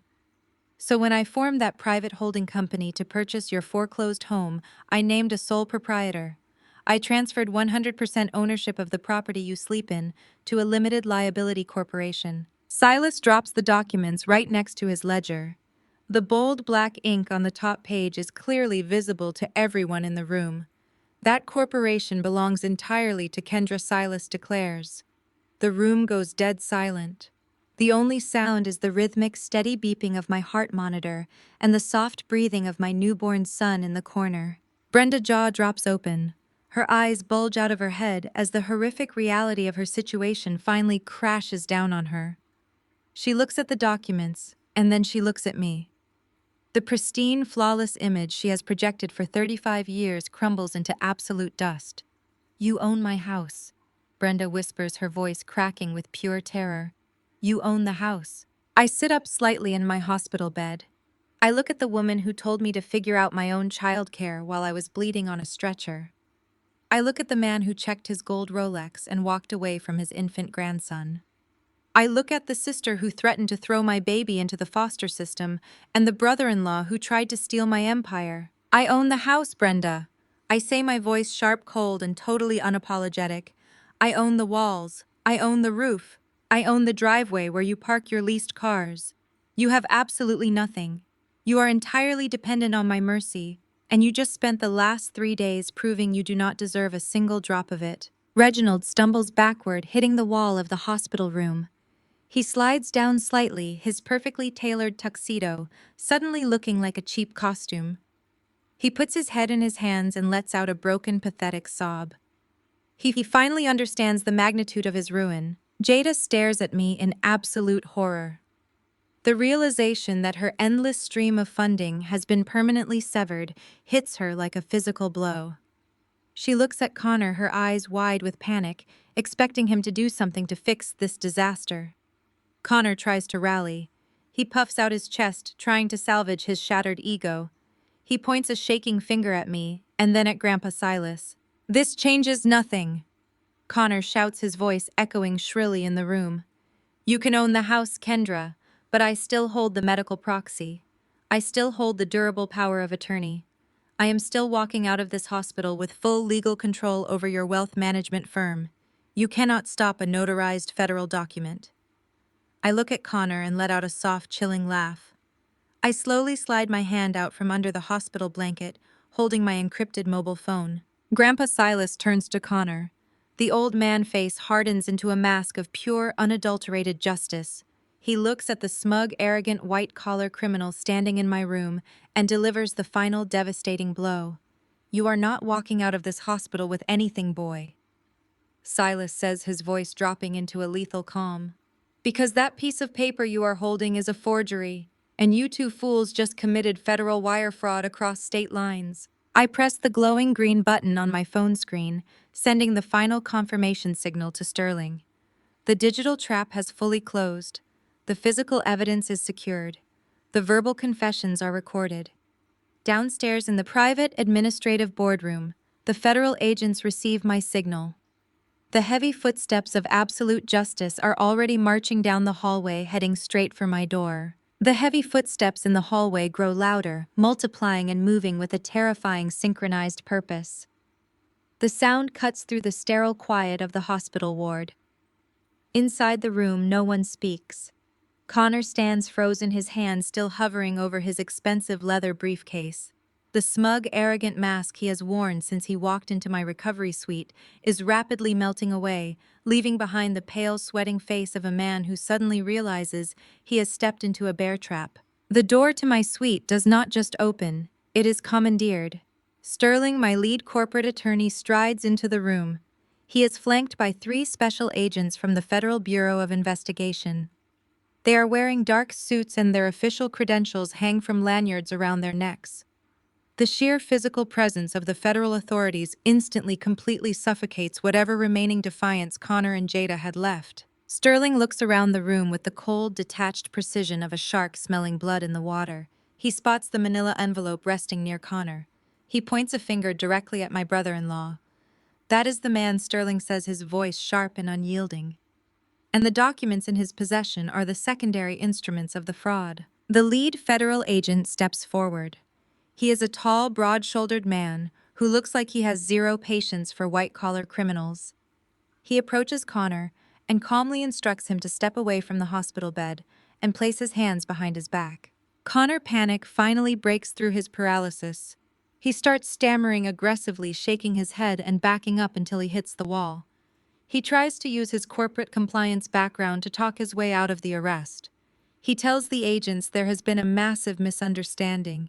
He claims this is just a civil family dispute over a medical proxy.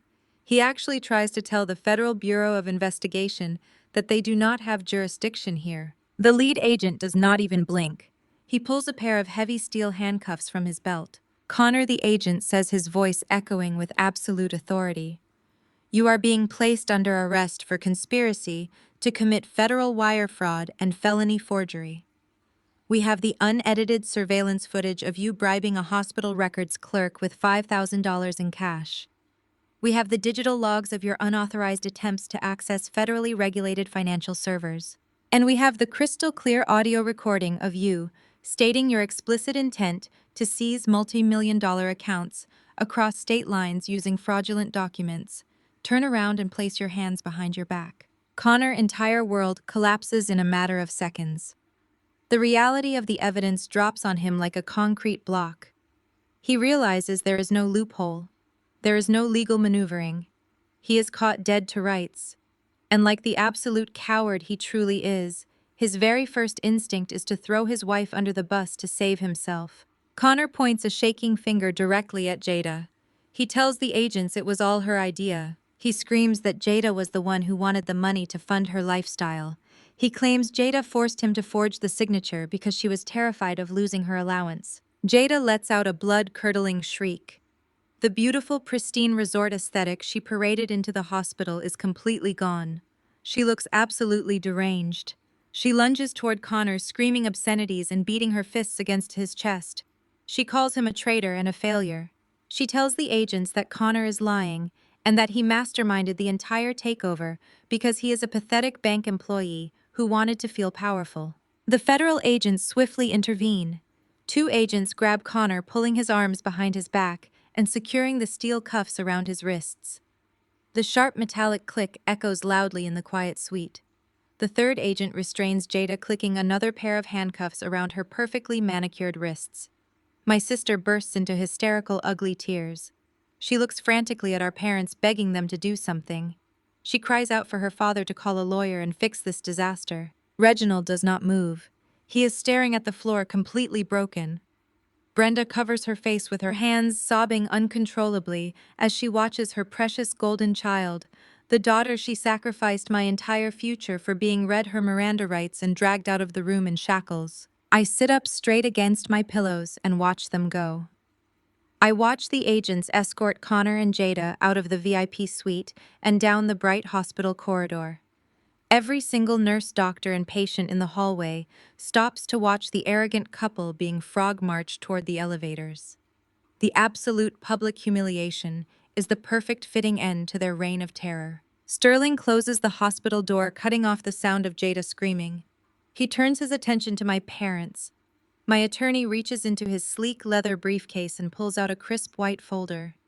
He walks over to Reginald and Brenda. Reginald, Sterling says, his tone dripping with professional disdain. I am executing my duties as the primary legal counsel for Kendra Holding Company. Sterling holds out the folder. Reginald's hands shake violently as he takes it. Brenda leans over, looking at the bold black text printed on the front page. It is a formal 30-day notice of eviction. As the sole proprietor of the limited liability corporation that owns your primary residence, Kendra has officially terminated your tenancy, Sterling explains. You have exactly 30 days to vacate the premises. You are legally prohibited from removing any high-value fixtures, appliances, or structural assets from the property. If you are not fully vacated by 5 in the afternoon on the 30th day, local law enforcement will physically remove you and your remaining possessions will be seized. Brenda falls to her knees.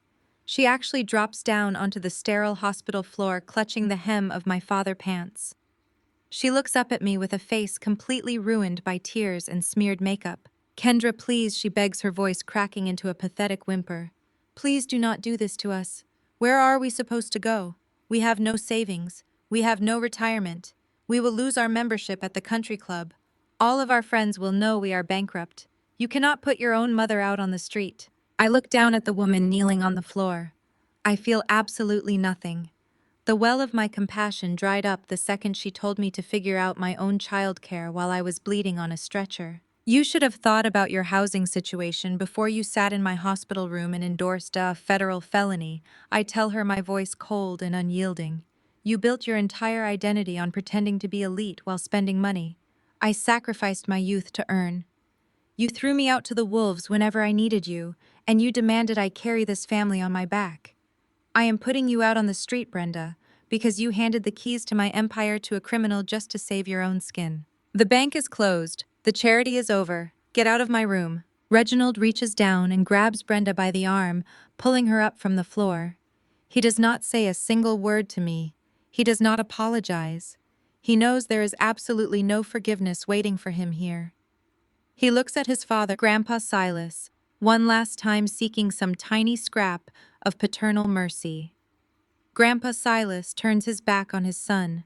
He deliberately faces the window, refusing to even acknowledge Reginald's existence. My father guides my weeping mother out of the hospital suite. Sterling follows right behind them, ensuring they are escorted off the hospital premises by medical security. The heavy wooden door clicks shut for the final time, locking the toxic rot of my biological family out of my life forever. The silence that descends upon the room is profound. It is not the tense, heavy silence of an impending argument. It is the deep, sweet, beautiful silence of absolute peace. The air in the room feels completely clean.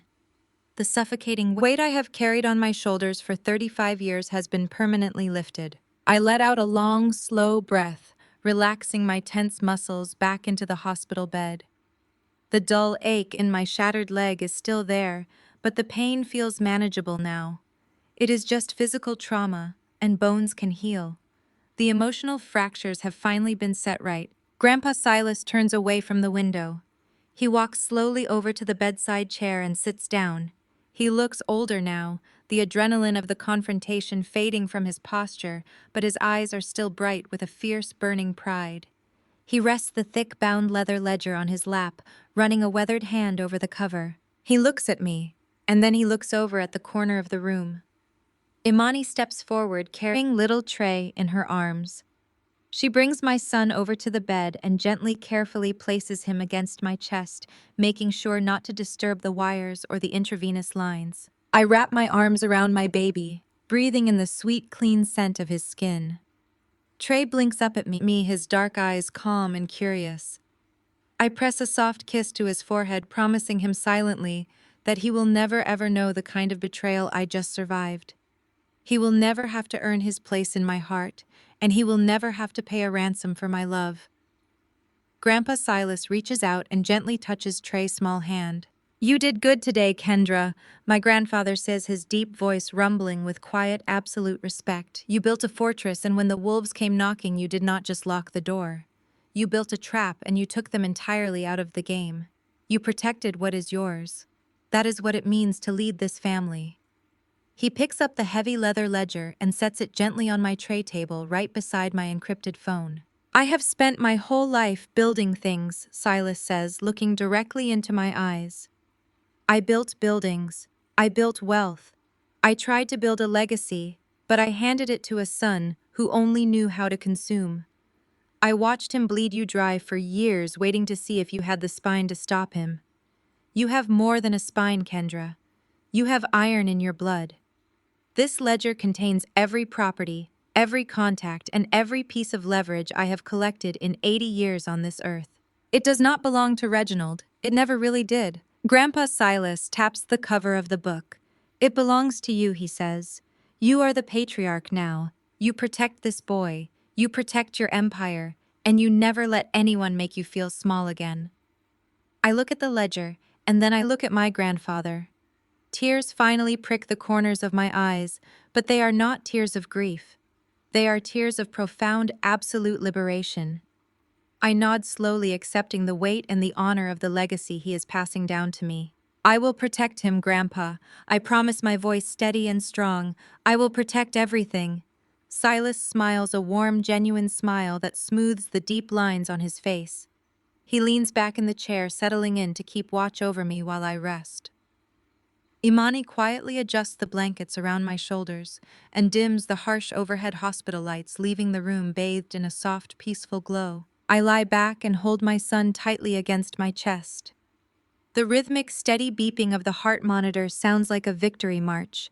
The toxic roots of my family tree have been permanently severed, leaving only the strong, healthy branches behind. I survived the crash. I protected my child. I secured my empire. And as the quiet, sweet peace of the hospital room washes over me, I know with absolute certainty that the greatest chapters of my life are just about to begin. The greatest lesson from this ordeal is that blood does not automatically make someone family, and shared DNA is never an excuse to tolerate abuse.